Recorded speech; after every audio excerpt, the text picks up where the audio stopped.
ഇനി മേലിൽ നീ എന്നെ വിളിക്കുകയോ എനിക്ക് മെസ്സേജ് അയക്കുകയോ ചെയ്യരുത്. ചെയ്താൽ പിന്നെ ഇവിടെ കയറി വരുന്നത് പോലീസ് ആയിരിക്കും. Mind it. പിന്നെ നീ വിചാരിച്ചതുപോലെ എനിക്ക് നിന്നോട് പ്രേമോ ഫ്രണ്ട്ഷിപ്പോ ഒന്നുമില്ല. എനിക്കെന്നല്ല ഒരു പെൺകുട്ടിയും നിന്നെ ഇഷ്ടപ്പെടാൻ പോകുന്നില്ല. ഇനി മേലിൽ എന്നെ ശല്യപ്പെടുത്തരുത്. It's a final warning.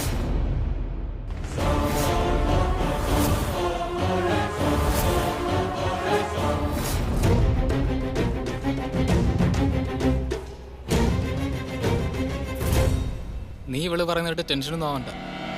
ഇവളെ അടിമുടി പൂട്ടാനുള്ള വഴി നമ്മുടെ കയ്യിലുണ്ട്. ദേ നോക്കി.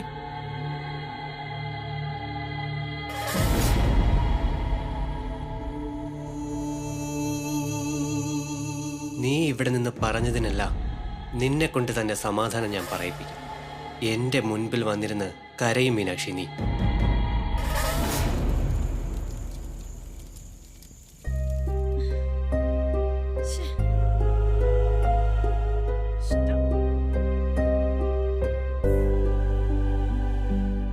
സാഗരേ, ബാലു, എന്താ വിളിച്ചത്? എടാ മീനാക്ഷി ഇതുവരെ വന്നിട്ടില്ലല്ലോ. നേരെ സന്ധ്യയായില്ലേ? എനിക്ക് വല്ലാണ്ട് പേടിയാവുന്നു. വല്ലാത്ത കാലാ. നമുക്ക് ഓളെന്ന് നോക്കിട്ട് വരാം. സാധാരണ അവൾ ഇത്രയും താമസിക്കുന്നതല്ലോ. ഇന്ന് എന്താ പറ്റിയേ? ഇനി എക്സ്ട്രാ ക്ലാസ് വല്ലതും ഉണ്ടാവും? എന്ത് ക്ലാസ് ആയാലും വീട്ടിലിരിക്കുന്നവരെ പേടി എന്താ ഈ പെണ്ണ് മനസ്സിലാക്കാത്ത? പകൽ വെളിച്ചത്ത് പോലും പെൺകുട്ടിക്ക് ഒറ്റയ്ക്ക് പുറത്തിറങ്ങി നടക്കാൻ പറ്റാത്ത കാലാ. ഇനി താമസിച്ച പറ്റൂല. നിങ്ങൾ വന്നേ.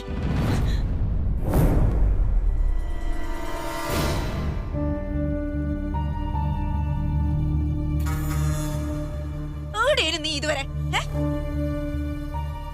എന്താ നീ ഞാൻ ചോദിച്ച കേട്ടില്ലേ? നിന്നെ ഞങ്ങൾ അന്വേഷിച്ചു വരാൻ തുടങ്ങുമായിരുന്നു. എന്തിനാ മീനാക്ഷി ഇത്രയ്ക്ക് ലേറ്റ് ആവുന്നത്? സ്കൂള് കഴിഞ്ഞാൽ നിനക്ക് നേരെ വീട്ടിൽ വന്നൂടെ?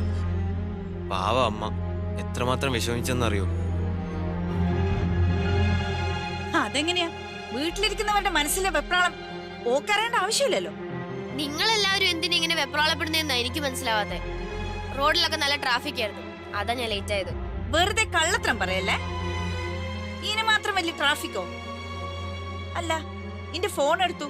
ഇനി ഞാൻ എത്ര പ്രാവശ്യം വിളിച്ചു, നീ എന്തിനാ ഫോൺ സ്വിച്ച് ഓഫ് ആക്കി വെച്ചിന്? അയ്യോ എന്റെ പൊന്നമ്മേ, ഞാൻ ഫോൺ സ്വിച്ച് ഓഫ് ചെയ്തതല്ല, പിന്നെ ചാർജ് തീർന്ന് ഓഫായി പോയതാ.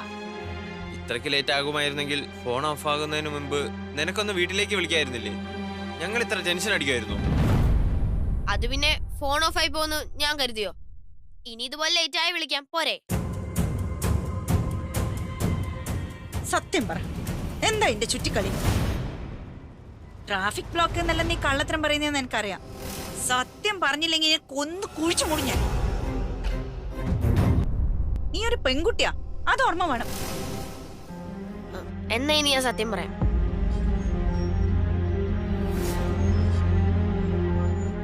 ഞാൻ സ്മിതയുടെ വീട്ടിലായിരുന്നു. സ്മിതന്റെ വീട്ടിലാ? ഏത് സ്മിത? നമ്മളെ ക്ലാസ്സിൽ അങ്ങനെ ഒരു കൂട്ടുകാരി ഇല്ലല്ലോ. എന്റെ കൂട്ടുകാരെ കുറിച്ച് അമ്മയ്ക്ക് എന്തറിയാം? എന്റെ ക്ലാസ്സിലെ കുട്ടികൾ മാത്രമാണോ എന്റെ കൂട്ടുകാരികള്? പല ക്ലാസ്സിലെ കുട്ടികളും എന്റെ കൂട്ടുകാരികൾ തന്നെയാ. എന്തിനാ സ്കൂള് വിട്ട് കഴിഞ്ഞ് നീ കൂട്ടുകാരിന്റെ വീട്ടിൽ പോയേ? അമ്മ ഒരു കാര്യം മനസ്സിലാക്കണം, ഞാൻ അത്ര ചെറിയ കുട്ടിയൊന്നും അല്ല. കാര്യങ്ങളൊക്കെ മനസ്സിലാക്കാനും ചുറ്റുപാട് നടക്കുന്ന കാര്യങ്ങളൊക്കെ തിരിച്ചറിയാനും കഴിവുള്ള ഒരു കുട്ടിയാ ഞാൻ. ഞാൻ എവിടെ പോയാലും എന്നെ സൂക്ഷിക്കാൻ എനിക്കറിയാം.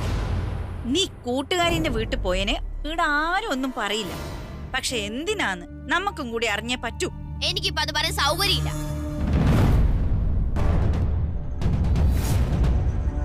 ഞങ്ങൾ കൂട്ടുകാർക്ക് പറയാൻ ഒരുപാട് കാര്യങ്ങൾ കാണും. അതൊക്കെ ഇപ്പൊ നിങ്ങളോട് പറയാൻ പറ്റുമോ?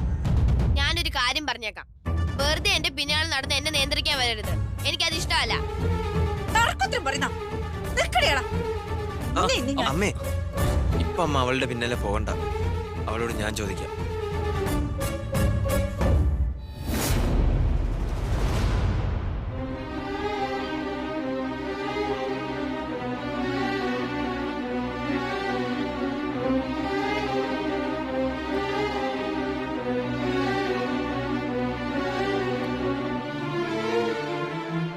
മീനു, എന്നെ ആരും സമാധാനിപ്പിക്കാൻ വരണ്ട, പറഞ്ഞേക്കാം.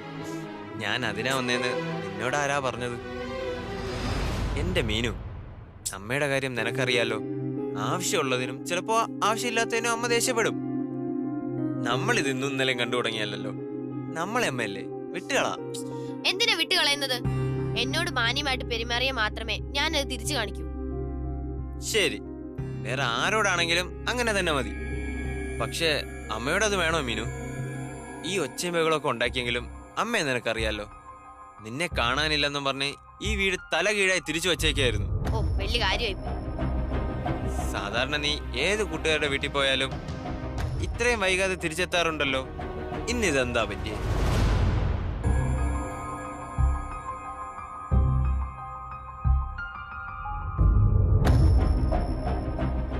അല്ല, ഞാനിത് വെറുതെ ചോദിച്ചെന്നേ ഉള്ളൂ.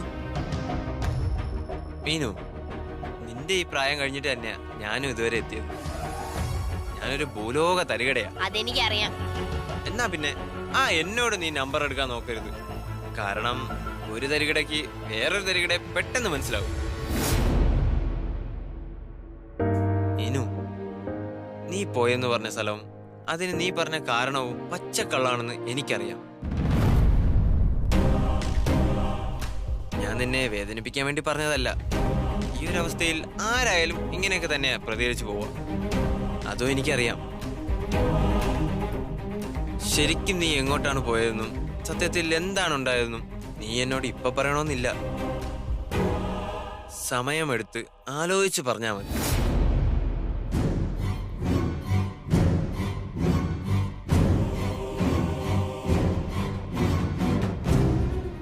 ഇപ്പൊ നീ എന്തായാലും അമ്മയുമായി ഗുസ്തി പിടിച്ച് എന്റെ ക്ഷീണത്തിലായിരിക്കും. സോ റെസ്റ്റ് എടുക്ക്. നിനക്ക് എപ്പോ സംസാരിക്കണമെന്ന് തോന്നിയാലും ഞാൻ ഇവിടെ തന്നെ ഉണ്ടാവും. കൊച്ചേട്ടോ, ആ? താങ്ക്സ്. ഹും.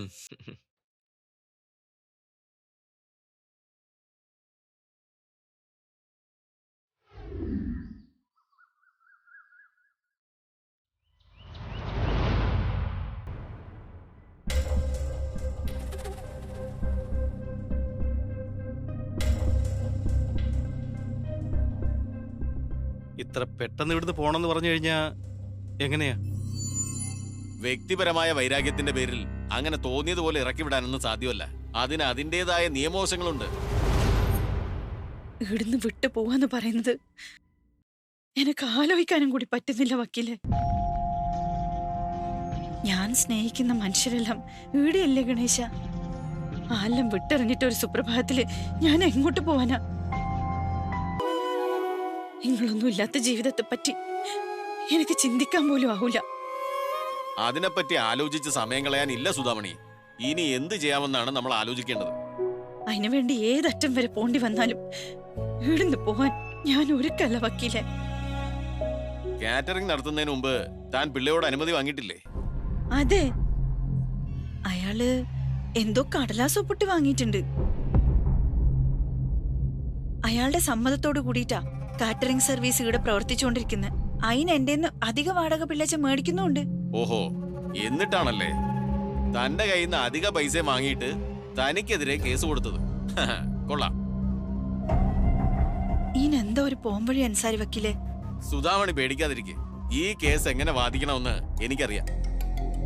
വക്കീൽ എന്താ ഉദ്ദേശിക്കുന്നത്? എടോ, തന്റെ കയ്യിലുള്ള റെന്റൽ എഗ്രിമെന്റ് വെച്ച് നമുക്ക് മുന്നോട്ട് പോവാം. അയാൾക്കെതിരെയുള്ള ഒരു വലിയ തെളിവ് തന്നെയാ അത്. പക്ഷേ അതിന്റെ കോപ്പിയൊന്നും അയാൾ എനിക്ക് തന്നിട്ടില്ല. എങ്കിൽ അതും പിള്ളയുടെ ഭാഗത്തു നിന്നുള്ള വലിയ വീഴ്ച തന്നെയാണ്. എഗ്രിമെന്റ് ഇല്ലാതെ എങ്ങനെ വീട് വാടകയ്ക്ക് നൽകും? എനിക്കത് വേണം വക്കീലെ. എന്റെ കുടുംബത്തോടൊപ്പം എന്റെ വേരുകളുള്ള ഈ മണ്ണിൽ തന്നെ എനിക്ക് ജീവിക്കണം. വീടിന്ന് പറിച്ചെറിഞ്ഞ വേറൊറ്റൊരു മരം പോലെ ഞാൻ കടപുഴകി വീണു പോകും. എനിക്ക് ഇവിടെ നിന്നേ പറ്റൂ.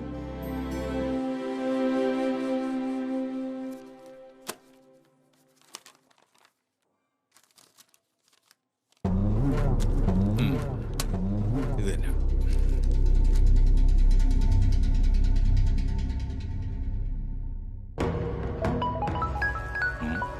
മാർത്താണ്ഡം പിള്ളയാണല്ലോ.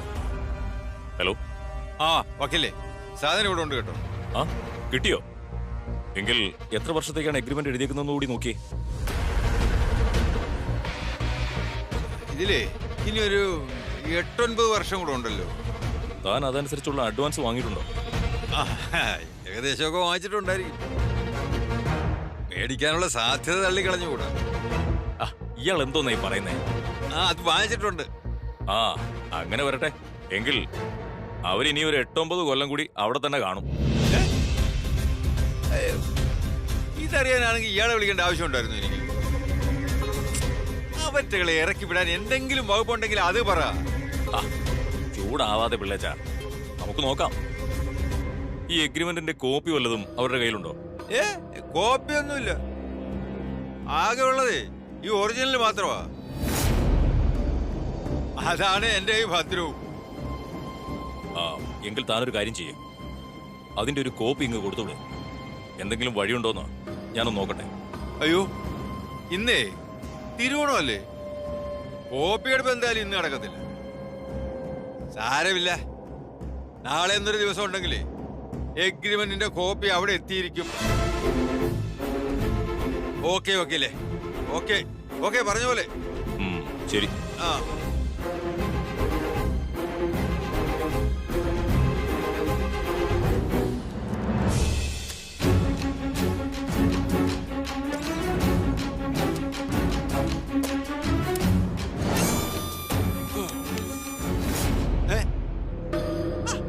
എന്തോന്നടി ഇത്?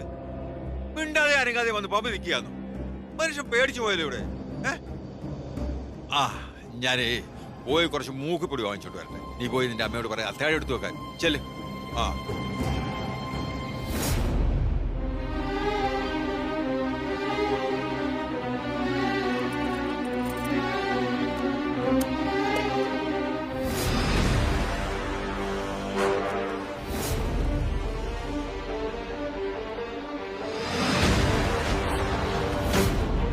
ഫോൺ മറന്നുപോയല്ലോ.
ചില ചില്ലറ കേസുകൾക്കൊക്കെ പോലീസ് സ്റ്റേഷനിൽ കയറിയിട്ടുണ്ടെന്നല്ലാതെ കോടതി എന്തായാലും ഒരു പുതിയ എക്സ്പീരിയൻസ് ആയി എനിക്ക്.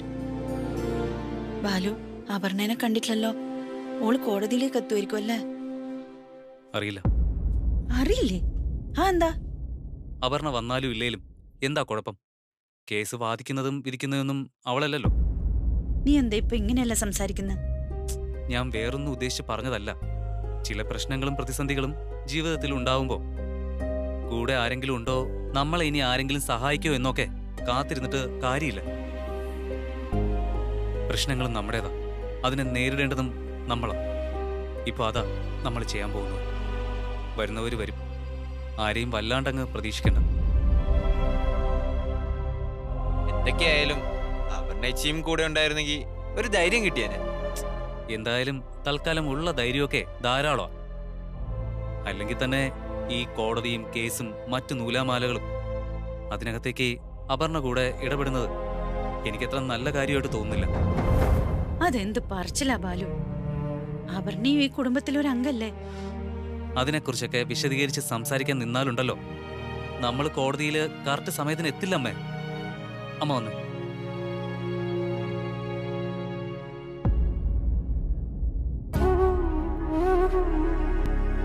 എന്നെ കാത്തോളണേ.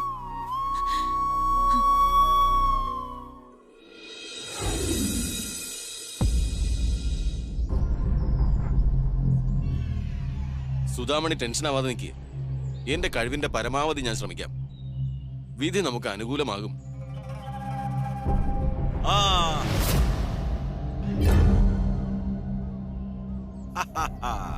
വിധി അനുകൂലമാകും എനിക്ക്.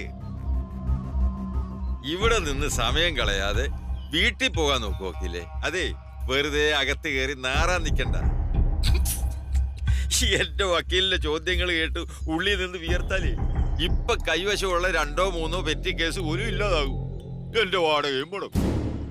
പിന്നെ അന്ന് ഞാൻ പറഞ്ഞതുപോലെ വക്കീലിനെ എനിക്ക് ഇറക്കി വിടേണ്ടി വരും. അതെന്തായാലും കോടതി തീരുമാനിച്ചോളും പിള്ളേച്ച. നമ്മളെ പോലുള്ള സാധാരണക്കാർക്ക് വേണ്ടിയിട്ടുള്ളതാണല്ലോ ഈ നീതി നിയമമല്ലോ. ആ എന്തായാലും ഞാൻ നിന്റെ ആത്മവിശ്വാസം സമ്മതിച്ചു. ഇതുപോലൊരു വക്കീലിനെ കൊണ്ട് നീ കേസ് നടത്താൻ വന്നല്ലോ. അല്ല, വീട്ടിൽ സാധനങ്ങളൊക്കെ പാക്ക് ചെയ്ത് വെച്ചു, അതോ ചെന്ന ഉടനെ പാക്ക് ചെയ്യുമോ? ഇവിടെ നിൽക്കണോ?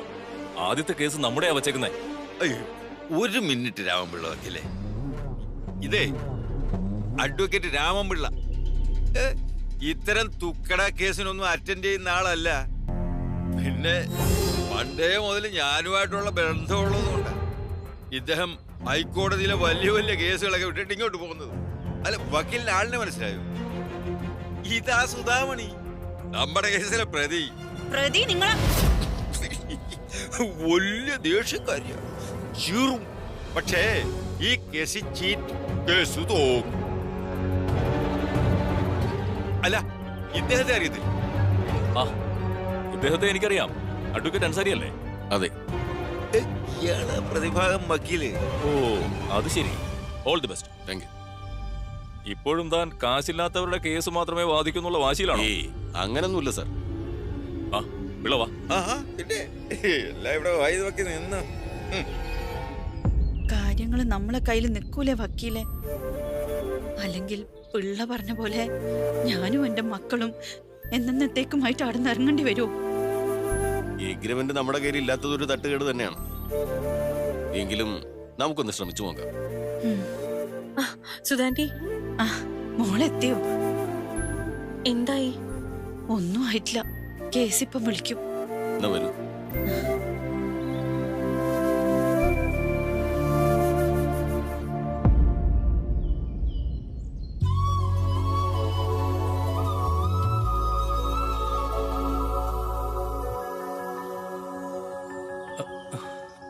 അപ്പോ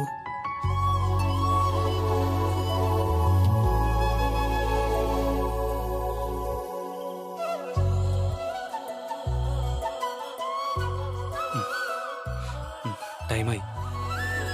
ആദ്യത്തെ ഹിയറിംഗ് നമ്മുടെ. വാ.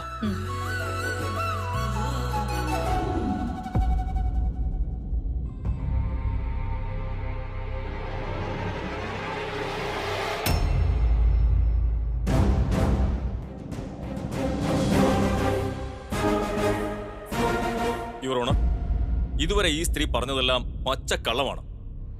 കോളനിയിലെ വീടുമായി ബന്ധപ്പെട്ട് എന്റെ കക്ഷിയായ ശ്രീ മാർത്താണ്ഡൻ പിള്ളയുമായി ഇവർക്ക് ഒരു തരത്തിലുള്ള എഗ്രിമെന്റും ഇല്ല എന്ന് പ്രഥമ ദൃഷ്ട്യാ തെളിഞ്ഞിരിക്കുകയാണ്. ഇവർ ഈ പറയുന്ന 17 വർഷത്തെ കഥ സത്യമായിരിക്കാം. 17 വർഷങ്ങൾക്ക് മുമ്പ് ഇവരുടെ ഭർത്താവ് ഇവരെയും കുട്ടികളെയും ഉപേക്ഷിച്ച് ഓടിപ്പോയ കാലത്തെ എന്റെ കക്ഷിയായ മാർത്താണ്ഡൻ പിള്ളയോട് ഈ കുടുംബം കടപ്പെട്ടിരിക്കുകയാണ്. ആ സമയത്ത് ഈ നിൽക്കുന്ന സുധാമണിക്ക് 2 മക്കളുണ്ടായിരുന്നു. 3ാമത്തെ കുട്ടിയെ ഇവർ ഗർഭം ധരിച്ചിരിക്കുകയായിരുന്നു. ആ അവസ്ഥയിൽ അശരണയും ഗർഭിണിയുമായ സുധാമണിയെയും കുട്ടികളെയും തെരുവിലേക്ക് ഇറക്കിവിടാതെ മാർത്താണ്ഡൻ പിള്ള പഴയ കടമൊക്കെ മറന്ന് ഇവരോട് കാണിച്ച മനുഷ്യത്വപരമായ സമീപനമാണ് ഇപ്പോൾ എന്റെ കക്ഷിയെ ഈ അവസ്ഥയിൽ കൊണ്ടെത്തിച്ചിരിക്കുന്നത്. ഇവർ മാർത്താണ്ഡൻ പിള്ളയ്ക്ക് വാടക നൽകാറില്ലെന്ന് മാത്രമല്ല, ഗാർഹിക ആവശ്യത്തിനായി കൊടുത്ത കെട്ടിടത്തിൽ ഒരു കാറ്ററിംഗ് യൂണിറ്റ് നടത്തുകയാണിപ്പോ.